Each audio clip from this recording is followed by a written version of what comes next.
Le Mont-Blanc Express, c'est un service ferroviaire qui est assuré conjointement par la SNCF côté français et les TMR, Transport de Martigny et Région, en Suisse. En 52 km, la ligne permet de relier la gare de Saint-Gervais-les-Bains-Le Fayet, en Haute-Savoie, à celle de Martigny, dans le canton du Valais, en passant par Chamonix et Valorcine. C'est là que je vous avais laissé à la fin de la première partie de ce reportage, consacré à cette ligne dont il nous reste à parcourir le versant suisse. Ici, les courbes sont beaucoup plus serrées, les tunnels plus nombreux, le troisième rail cède la place à un fil de contact et il existe même une section à crémaillère sur laquelle la pente atteint la valeur de 200 pour 1000. Quant aux paysages traversés, leur qualité reste exceptionnelle. Je vous propose de parcourir la deuxième partie de la ligne en cabine. Bonjour et bienvenue dans Aiguillage.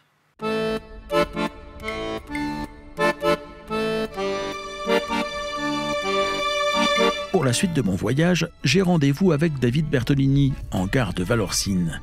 Si certaines des rames mises en service pour assurer le Mont-Blanc Express parcourent l'intégralité de la ligne, les conducteurs sont systématiquement relevés dans cette gare. Ici, les agents de la SNCF ne sont en effet habilités à circuler que sur le territoire français. Quant aux mécaniciens suisses, même s'ils ne roulent que sur 3 km sur le sol hexagonal, il leur faut pour ce faire obtenir la licence européenne de conducteur de train. Mais ils ne sont pas pour autant autorisés à poursuivre au-delà. Le jour de ce tournage, en raison de fortes chaleurs, l'interconnexion entre les réseaux avait été suspendue. Tous les voyageurs qui souhaitaient poursuivre leur trajet devaient par conséquent changer de train et attendre pour ce faire quelques instants l'arrivée d'une rame en provenance de Suisse. C'est celle conduite par David, qui vient d'arriver d'une première course réalisée depuis Martigny, qui va assurer la correspondance. David ne dispose que d'une dizaine de minutes pour changer de cabine et effectuer les différentes opérations nécessaires avant de pouvoir repartir dans l'autre sens. Sur le Mont-Blanc Express, plusieurs types de matériel roulant coexistent en fonction de leurs équipements. Ils sont à même de circuler sur tout partie de la ligne.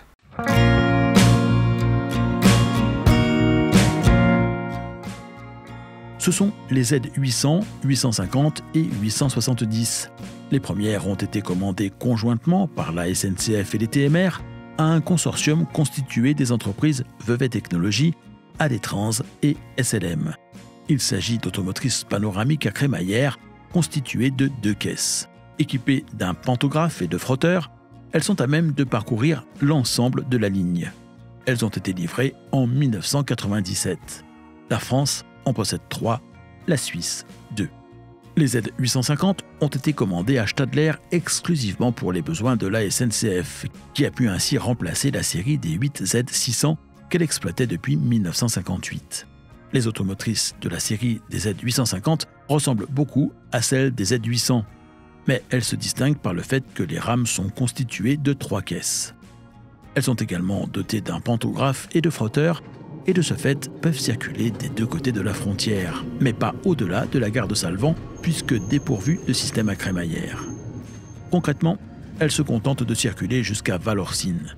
Elles sont arrivées sur la ligne en 2005. Quant aux Z870, ce sont les mêmes que les Z850, mais équipées de la crémaillère. 2 de ces rames sont en la possession des TMR, dont elles ont rejoint le dépôt en 2011. Au printemps 2022, la SNCF et les TMR ont passé une nouvelle commande commune à Stadler pour une série de 7 nouvelles rames, 3 pour les Suisses, 4 pour les Français. Il s'agira d'automotrices constituées de 2 caisses à plancher bas intégral pour assurer une totale accessibilité aux personnes à mobilité réduite. Elles seront toutes équipées de la crémaillère pour être en capacité de circuler d'un bout à l'autre de la ligne. La liaison internationale régulière, appelée Mont-Blanc Express, a été établie à partir de 1997, même si dès 1957 et l'arrivée de matériel roulant compatible, des échanges existaient déjà entre les 2 pays. Il n'en reste pas moins qu'il s'agit de 2 lignes distinctes qui ont chacune leur personnalité.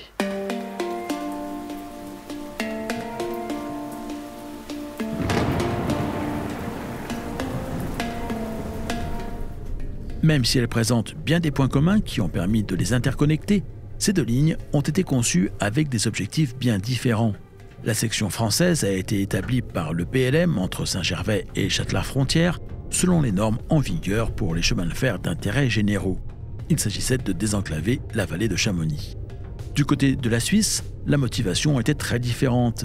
C'est une entreprise privée, le Martini Chatelaar, qui l'a entreprise à des fins touristiques. À sa tête, des banquiers genevois qui souhaitaient offrir un accès aisé à la montagne à des touristes qui ne l'étaient pas moins, à une époque où la région de Chamonix était devenue une destination très prisée. Dans ces années-là, la seule voie d'accès à Chamonix depuis Vernaya était constituée par la route des diligences, un ancien sentier muletier transformé en route carrossable. Pour accéder à Salvan, il fallait alors franchir une trentaine de virages et plusieurs relais chevaux étaient nécessaires. Cette route entraînera le développement de la vallée du Trian, où les habitants des nombreux villages se transformeront en hôteliers, guides, cochers, ou se convertiront à l'un des métiers dérivés de la nouvelle activité touristique en pleine croissance. Toute l'aristocratie européenne se donnera alors rendez-vous dans la région. La construction de la ligne de chemin de fer ne fera qu'accélérer cette croissance, au détriment, bien sûr, du service de diligence. Les promoteurs de la ligne prendront contact avec les dirigeants du PLM pour les convaincre dans un premier temps de prolonger leur projet de ligne au-delà de Chamonix, où elle devait originellement faire son terminus, vers Argentières et la frontière suisse au Chatelaar, et se mettre d'accord sur un certain nombre de choix techniques qui devaient permettre à terme de faciliter les échanges, voire des circulations internationales. La compagnie du Martini Chatelaar opta ainsi pour bien des choix préconisés par le PLM. Ce fut le cas du gabarit, de l'écartement métrique et de l'alimentation par le troisième rail, qui reste une exception en Suisse.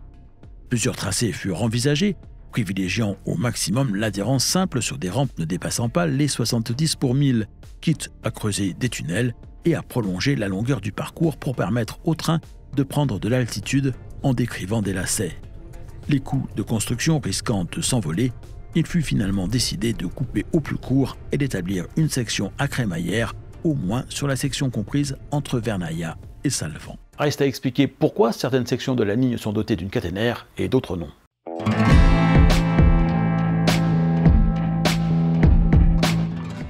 À la base, pour dire les choses telles qu'elles sont, les Suisses n'ont jamais été de grands partisans de l'alimentation par le troisième rail, qu'ils trouvent beaucoup trop dangereuse, en particulier lorsque la voie ferrée s'approche de zones habitées. Il est amusant de noter à ce propos que ce système d'alimentation est en vigueur sur 100% de la ligne côté français, qui présente pourtant beaucoup plus de secteurs urbanisés que son versant suisse.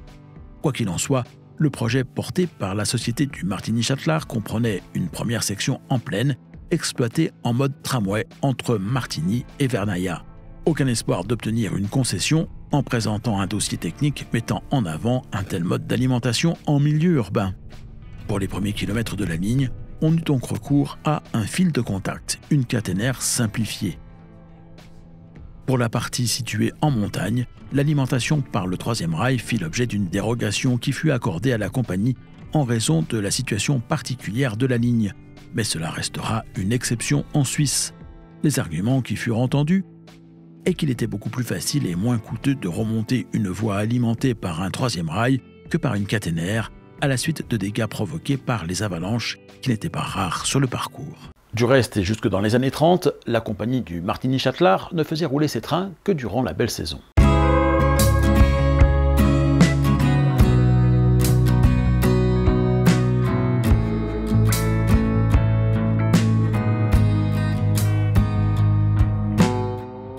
Après l'approbation du tracé et les choix techniques, les travaux commencèrent en novembre 1902. Et malgré la construction de 14 tunnels, dont 2 seulement pour lesquels il fut possible de faire appel à des explosifs, ils s'achevèrent moins de 4 ans plus tard. La ligne Martigny-Le Châtelard-Frontière fut inaugurée en août 1906. La section vers Valorcine fut ouverte en même temps que le tronçon qui reliait cette commune à l'Argentière par le PLM en juillet 1908. Le côté suisse de la ligne n'est alors exploité que 5 à 6 mois par an durant la belle saison. En 1920, les CFF, chemins de fer fédéraux suisses, décident de la construction d'un barrage hydroélectrique sur le plateau de Barberine, situé sur les hauteurs du Chatelaar. La compagnie du Martini Chatelaar sera alors sollicitée pour assurer le transport des matériaux du chantier, qui seront acheminés jusqu'au pied de celui-ci par un funiculaire construit à cet effet. Grâce à cet apport financier, l'entreprise peut envisager plus sereinement son développement. elle va décider d'ouvrir sa ligne à des circulations hivernales à compter de l'année 1931. Celles-ci seront d'abord limitées à fin août, avant que le directeur de l'époque ne décide de faire construire des galeries par avalanche pour rendre la voie praticable jusqu'au terminus de la ligne à partir de l'hiver 1935-1936. Le développement de l'offre touristique aidant, la compagnie se porte bien. En revanche, durant la Seconde Guerre mondiale, le trafic touristique disparaît complètement et la frontière française est fermée. La compagnie survit grâce au transport de troupes et de matériel militaire. À la fin de la guerre, les touristes sont de retour et de nouveaux équipements hydroélectriques sont envisagés au-dessus du Châtelard. Les trains de travaux sont donc de retour sur la ligne. Il faut augmenter les cadences des convois tout en maintenant un haut niveau de sécurité. C'est alors qu'un système de blocs automatiques lumineux est installé. Je vous ai dit que les Suisses n'aimaient pas trop le principe de l'alimentation de la voie par un troisième rail. Aussi, dans les années 90, ont-ils débloqué des financements pour s'en séparer. Là où c'était possible. De nos jours, il n'en reste que 3 sections. 2 tronçons ont été traités, Salvan-le-Trétien en 1990 et 91, puis le Châtelard Frontière entre 1994 et 1996. Restent les tronçons en tunnel, dont le gabarit ne permet pas l'installation d'un fil de contact. À propos de tunnels, la ligne parcourue par le Mont Blanc Express compte de nombreux ouvrages d'art.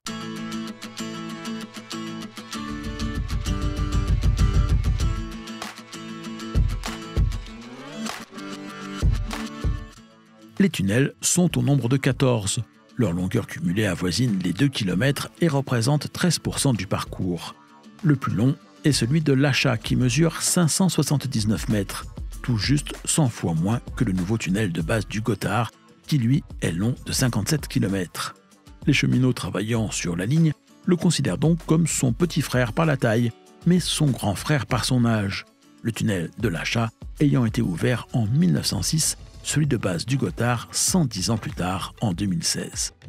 Sur la section à crémaillère, celui des Chardons est le deuxième plus long de la ligne.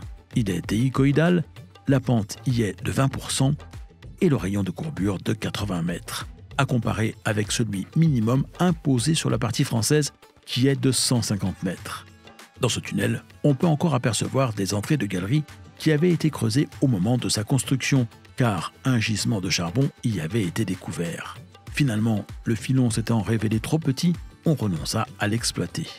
Les autres ouvrages d'art sont les galeries par avalanche. Il y en a 13 sur le parcours, et les ponts et viaducs. Le plus remarquable étant celui du Triège, avec une arche de plus de 35 mètres qui enjambe le torrent, 43 mètres plus haut. Mais la section de ligne qui impressionne, voire inquiète le plus les voyageurs, c'est celle qui fait appel à une crémaillère.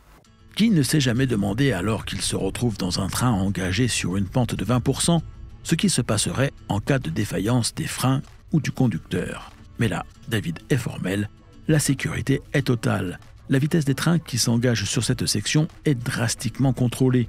Celle autorisée est de 20 km/h maximum. Dès 22, le freinage d'urgence est enclenché automatiquement et le train s'arrête. Et là, pas d'inquiétude non plus. Le train pourrait rester accroché à la voie indéfiniment. La situation normale est en effet le serrage des freins. Et il en existe plusieurs.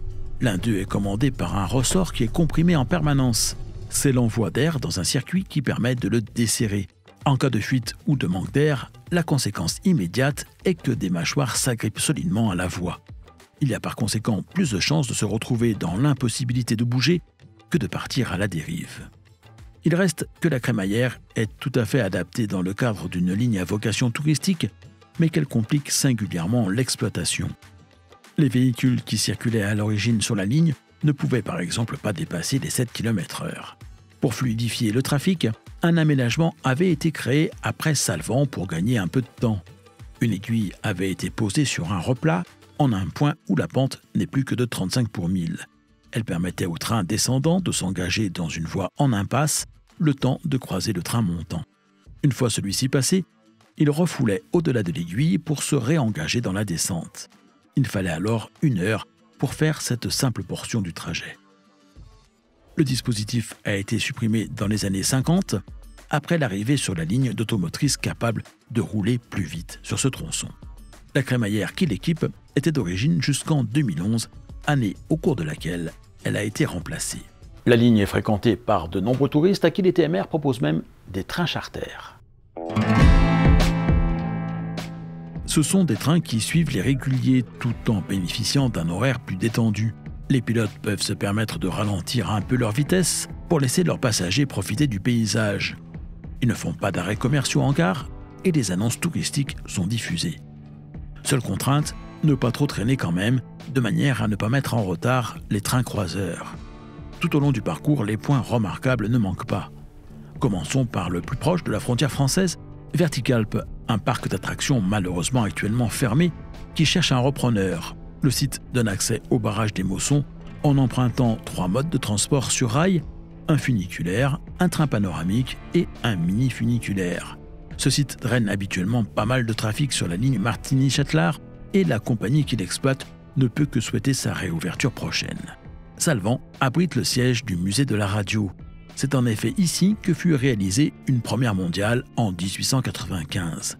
Marconi établit la première liaison de télégraphie sans fil entre la commune et celle voisine des Marais-Côtes, également desservie par le train.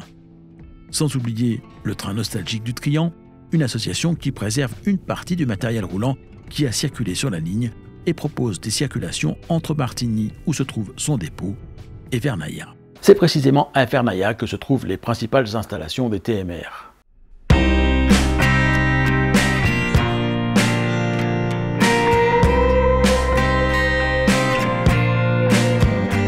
Les TMR, ce sont les transports de Martigny et Région SA, une compagnie née en l'an 2000 de la fusion de celle du Martigny-Châtelard et du Martigny-Orsières.